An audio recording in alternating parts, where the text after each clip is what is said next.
தமிழ்நாட்டுல தென் தமிழகத்துல பாத்தீங்க சொன்னா ஆண்டிப்பட்டி உசிலம்பட்டி இந்த மாதிரி ஏரியாக்கெல்லாம் போய் பாத்தீங்க சொன்னா என்ன மாதிரி வந்திருக்கு. அது ஒருத்தர் பேட்டியை கொடுத்திருந்தாரு. பிறந்த குழந்தைக்கு கள்ளிப்பாலை ஊத்தி கொலை செஞ்சிருவாங்க, அதுக்கப்புறம் கொண்டு போய் புதைச்சிருவாங்க. இன்னும் ஒருத்தர் சொல்றாங்க, பிறந்த குழந்தைக்கு இந்த அரிசி இருக்கு பாத்தீங்களா, அதை அப்படியே வாயில போட்டுருவாங்களாம். அது தொண்டையில மூச்சுக்குழல்ல மாட்டி அறுத்து அது செத்து போயிருமா.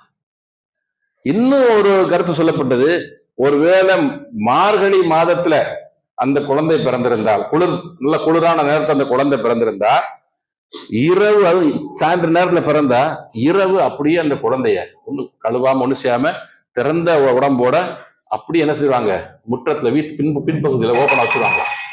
அந்த பனியிலேயே அந்த குழந்தை கொஞ்ச நேரம் அழுகும், அதுக்கப்புறம் அழுகிறதுக்கு தொண்டை கூட வராது, பனியில அப்படியே தொண்டை இறுகி போயிடும், அப்படியே இழுத்து இழுத்து அந்த குழந்தை செத்து போயிருமா. இவ்வளவு கொடூரமாக கொலை செய்திருக்கால் ஒரு பேட்டியில சிலர் சொன்ன அந்த கருத்துக்கள். அது பின்னாடி வந்தது.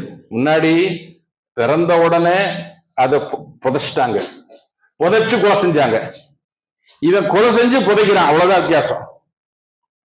அதுக்கப்புறம் அது எப்படி பரிணாம நாட்கள் நகர நகர நவீனமான விஞ்ஞானம் வளர வளர இந்த நவீன உலகத்துல அது என்ன வாக்கு சொன்னா,